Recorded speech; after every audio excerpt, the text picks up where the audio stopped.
OTW lagi, gas lagi, gas lagi, gas lagi. Bab 2145 sampai bab 2146. Ketika Siemierf perlahan-lahan menjadi tenang, dia mulai mengkhawatirkan dua hal lainnya. Hal pertama, jika tersiar kabar bahwa dia berbeda dari orang biasa, apakah dia akan diculik oleh orang asing yang berkuasa dan menjadi subjek penelitian? Kedua, begitu masalah ini menyebar, apa yang harus kita lakukan jika ada kekuatan asing yang mulai menyerang mereka untuk mendapatkan fungsi khusus seperti itu? Pikirkan sejenak, Siemierf menimbulkan keraguan di dalam hatinya. Li Fugui tersenyum saat ini dan berkata, "Tuan Siemierfu, hal pertama, saya baru saja berkata, saya akan membuat putri Anda menjadi prajurit kuno. Adapun hal kedua, karena saya bisa memberi Anda seperti itu banyak senjata, apakah itu berarti aku tidak bisa melindungimu?" Jangan lupa, kapal kita tidak lebih besar dari bumi. Tidak ada target yang tidak bisa diserang oleh rudal kita, dan grup SID. Karena dapat menyediakan senjata dan perlengkapan untuk 100.000 tentara utara. Tentu saja, senjata dan perlengkapan juga dapat diberikan kepada Siemierf untuk melindungi rakyatnya. Darah Siemierfu mendidih ketika dia mendengar ini. Dia mengepalkan tinjunya dan menanyakan pertanyaan terakhir kepada Li Fugui. "Kalau begitu Tuan Li, bisakah Anda memberitahu saya, apakah prajurit kuno itu benar-benar kuat?" Tidak ada dasar untuk mengatakan hal semacam ini. Agar Siemierf melihat kekuatannya, Li Fugui berdiri, tersenyum pada Siemierfu dan berkata, "Kamu dan aku akan keluar dulu." Siemierfu mengikuti Li Fugui. Setelah keduanya meninggalkan pesawat angkut, Li Fugui melihat sekeliling, dan kemudian bertanya kepada Siemierfu dengan serius, "Apakah Anda memiliki seseorang di bawah komando Anda yang dapat dipercaya?" Siemierfu berkata dengan sumpah, "Tentu saja ada, semua bawahan saya dapat dipercaya." Li Fugui meminta Siemierf untuk mengaturnya sebuah tank dan mengendarainya ke pinggiran bandara. Setelah memastikan tidak ada orang luar di sekitar, Li Fugui memandang Siemierf dan tersenyum dan berkata, "Tuan Siemierf, adegan selanjutnya mungkin di luar pemahaman Anda tentang dunia. Jadi tolong jangan takut atau kaget setelah melihatnya." Siemierf menatap Li Fugui dengan tatapan bingung di wajahnya dan bertanya, "Tuan Li, apa sebenarnya yang akan Anda lakukan?" Li Fugui mengulangi trik lamanya, menunjuk ke tangki di depannya dan berkata sambil tersenyum, "Pernahkah Anda melihat tangki di depan?" "Kamu, tunggu sebentar. Sekarang saya akan berdiri 100 meter dari tangki dan membiarkannya mengarahkan moncongnya ke arah saya dan menembak langsung." Siemierf tetap di tempatnya, mulutnya setengah terbuka. Dia tidak mengucapkan sepatah kata pun untuk waktu yang lama. Li Fugui tersenyum, melihat Siemierf berdiri di sana seperti orang bodoh tanpa mengucapkan sepatah kata pun. Dia dengan penasaran bertanya, "Ada apa? Kenapa kamu tidak bicara?" Bibir Siemierf sedikit bergetar dan bertanya, "Katakan." "Biarkan aku mengatakannya. Apakah Anda ingin saya mengatakan bahwa Anda lebih kuat daripada Tuhan?" Li Fugui tidak bisa menahan tawa. "Sepertinya Anda tidak percaya ketika mengatakan ini." Siemierfu berkata, "Li Tuan, bukannya saya tidak percaya. Kuncinya adalah apa yang Anda katakan itu tidak mungkin. Ini adalah tank. Bahkan kendaraan anti peluru saya tidak dapat menahan pemboman peluru artileri. Dan Anda hanyalah daging dan darah, bagaimana Anda bisa menahan peluru tank?" Li Fugui berkata sambil tersenyum, "Tuan Siemierf, sepertinya Anda tidak tahu banyak tentang prajurit kuno kami. Percayalah, tunggu sebentar kamu betapa kuatnya kami. Xie Mierfu melihat ekspresi serius Li Fugui, dan untuk sesaat dia tidak tahu apakah yang dikatakan anak laki-laki di depannya itu benar atau salah. Lihatlah cara Li Fugui berbicara. Sepertinya orang ini benar-benar mampu menghadapi Teng dengan tangan kosong. Tapi dengan pengetahuan Anda sendiri, sedangkan untuk tubuh berdaging dan berdarah apapun, belum lagi cangkang Teng, bahkan peluru yang mengenai bagian tubuh manapun sudah cukup membuat lawan kehilangan efektivitas tempurnya. Terjadi keheningan yang lama. Xie Mierf membuang senyum di wajahnya. Menatap Li Fugui, dia bertanya kata demi kata, "Tuan Li, apakah Anda benar-benar ingin melakukan ini?" Li Fugui berkata dengan senyum percaya diri, "Tentu saja dan pasti."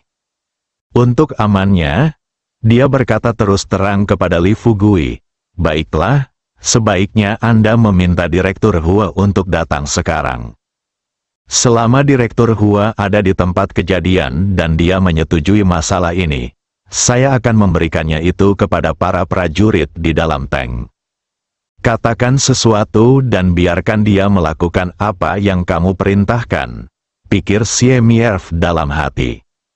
Tidak ada seorang pun di sekitar saat ini, jika sebuah peluru benar-benar mengenai dan membunuh Li Fugui, dan Hua Duo membuat Kapten Meng dan yang lainnya menimbulkan masalah baginya, dia tidak akan bisa membela diri. Sebaliknya, selama bunganya masih ada, jika Li Fugui mati, dia akan mati.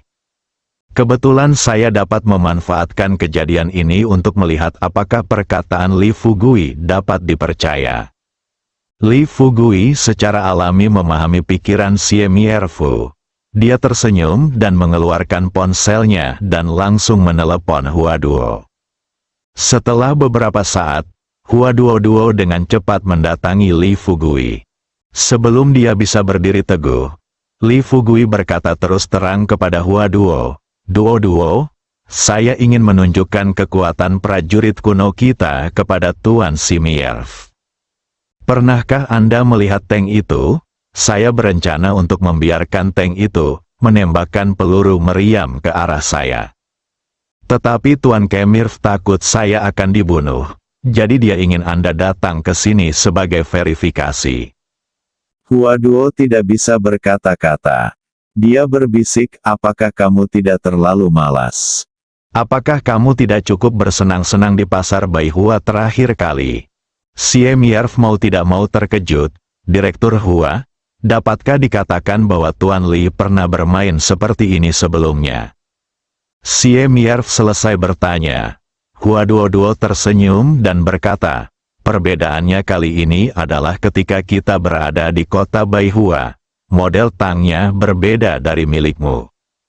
Mulut Xie Mierf setengah terbuka. Flaks tertegun lagi.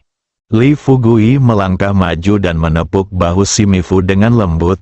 "Tuan Simifu, apa kabar? Bisakah kita mulai sekarang?" Simifu mengangguk kosong. Li Fugui melanjutkan, "Kalau begitu, saya harap Anda bisa mengatakan sesuatu kepada bawahan Anda." Xie Mierf memberi isyarat kepada bawahannya.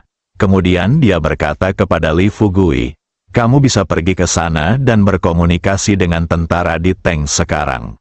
Li Fugui menjawab, cepat berjalan menuju tangki.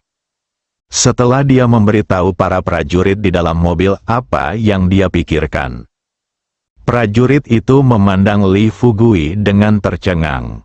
Saya tertegun untuk waktu yang lama.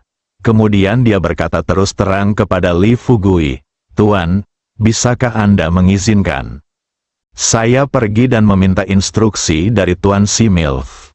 Li Fugui mengangguk dan berkata sambil tersenyum, "Tentu saja." Li Fugui membimbingnya datang di depan Xie Mierf. Setelah keduanya melakukan percakapan singkat, prajurit kecil itu memandang Similf dengan bingung dan bertanya, "Tuan, apakah kami benar-benar ingin melakukan ini?" Xie Mierfu memandang Li Fugui lagi, saat dia melihat tatapan tegas di mata Li Fugui. Dia kemudian mengangguk dan berkata, "Ya, jangan khawatir. Karena Tuan Li mengatakan tidak akan terjadi apa-apa, maka pasti tidak akan ada apa-apa. Hua Duo juga tersenyum di sampingnya dan berkata, "Jangan khawatir. Meskipun sesuatu terjadi, saya akan memikul tanggung jawab ketika saatnya tiba dan itu tidak akan pernah mempengaruhi Anda." Li Fugui berdiri di satu sisi. Sambil tersenyum pada Siemierf, dia mengingatkannya, "Tuan Siemierf, Anda harus memberitahu bawahan Anda tentang masalah ini sebelumnya. Dan itu tidak boleh disebarluaskan." Siemierf berjanji sepenuhnya. "Poin ini Tuan Li, Anda bisa istirahat, yakinlah. Saya jamin mereka yang berpartisipasi dalam operasi hari ini akan tutup mulut." Dengan jaminan Siemierf, Li Fugui hanya melambaikan tangannya kepada prajurit kecil di sebelahnya dan berkata, "Oke, pergilah sekarang." Meskipun prajurit kecil itu dalam keadaan kebingungan, perintah telah diberikan dan dia tidak punya alasan untuk menolak. Segera, prajurit kecil itu mendatangi Teng. Li Fugui ingin berada di sisi yang aman. Dia sengaja meninggalkan Siemierfu dan Hua Duo dan berdiri 7 atau 80 meter jauhnya. Hua Duo menyilangkan tangannya dan melihat pemandangan di depannya sambil tersenyum. Siemierf mengepalkan tinjunya, butiran keringat muncul di dahinya, dan dengan cemas berbisik kepada Hua Duo, "Direktur Hua Duo, apakah benar-benar tidak ada kecelakaan?" "Li akan dipukuli hingga menjadi bubuk," Hua Duo berkata dengan senyum percaya diri. "Jangan khawatir, Anda benar-benar tidak tahu banyak tentang prajurit Tiongkok kuno kami. Tuan, meskipun level kami di Tiongkok tidak berada di puncak, hanya ada segelintir orang yang bisa menandinginya sekarang." Setelah mendengar kata-kata Hua Duo, Siemierf sangat terkejut dan bertanya, "Direktur Hua, apa yang Anda maksud dengan kata-kata Anda? Apakah ada orang di Tiongkok yang lebih berkuasa daripada Tuan Li?" Hua Duo mengangguk dan tersenyum. "Tentu saja ada. Ada langit di luar langit. Ada orang di luar. Di dunia ini, tidak ada yang terkuat. Yang ada hanya lebih kuat. Tentu saja, bagimu, kamu tidak akan bisa memahami hal semacam ini untuk sementara waktu. Percayalah bahwa saat kita maju, dengan kontak mendalam yang berkelanjutan, Anda juga akan memiliki pemahaman baru tentang pejuang kuno kita di Tiongkok." Siemierf menahan napas dan menatap. Dia bergumam dengan suara rendah, "Ya Tuhan, sepertinya aku benar-benar bodoh." Saat Siemierf dan Hua Duo sedang mengobrol, Li Fugui sudah melakukan persiapan. Dia mengedarkan energi di tubuhnya. Tunggu hingga vitalitas membentuk cahaya keemasan di sekujur tubuh. Lalu dia melambai langsung ke tangki di depannya. Tangki telah menyesuaikan sudut laras senapannya. Moncong pistolnya menghadap Li Fugui. Setelah melihat Li Fugui melambaikan tangannya. Di dalam tank, beberapa tentara mau tidak mau bertanya, "Apakah kita benar-benar akan menembak?" Prajurit yang memimpin berkata terus terang, "Tuan Li sudah mengatakannya. Mari kita lakukan apa yang dikatakan Tuan Li di depan kita." Seseorang bergumam dengan suara rendah, "Jika dia terbunuh, kita tidak akan memikul tanggung jawab, kan?" Prajurit terkemuka itu berkata dengan serius, "Jangan khawatir, Tuan, dia bisa menjamin hidup kita. Sejak anak ini dari Tiongkok ingin melakukannya hari ini. Jika dia ingin mati, kami akan membantunya." Jangan kaget, tembak, ketika pemimpin tentara mengatakan ini. Beberapa tentara yang mengoperasikan tank mulai bekerja sama. Ledakan, hal itu diiringi dengan suara keras dari tangki. Sebuah bola meriam panas terbang tepat di depan Li Fugui. Li Fugui tersenyum. Dia mundur selangkah dengan tenang. Menjangkau, tangkap bola meriam dengan mudah. Vitalitas yang kuat langsung menyelimuti bola meriam tersebut. Setelah Li Fugui mengambil bola meriam di tangannya, dia melemparkannya ke udara. Kemudian dia tersenyum pada Siemierf dan yang lainnya tidak jauh dari situ. Lihat, aku melemparkan benda ini ke laut hari ini. Li Fugui terbang langsung ke udara. Adegan ini, Siemierfu langsung ketakutan. Mulutnya setengah terbuka, melihat pemandangan di depanku dengan tidak percaya. Ketika dia melihat Li Fugui terbang ke udara, memegang erat bola meriam di tangannya lagi, dan kemudian membuangnya seperti bola rugby, pandangan dunia Siemierf benar-benar runtuh. Rasanya seperti ada insang ikan di tubuh saya pada awalnya. Ya Tuhan, ini, bagaimana ini mungkin? Siemierf terus berbisik. Huaduo sepertinya baik-baik saja, berbalik dan tersenyum pada Siemierf dan berkata, Tuan Siemierf, sekarang Anda harus tahu seberapa kuat prajurit kuno kita di Tiongkok. Bukan? Siemierf tidak lagi berniat menjawab Huaduo, pertanyaan Duo.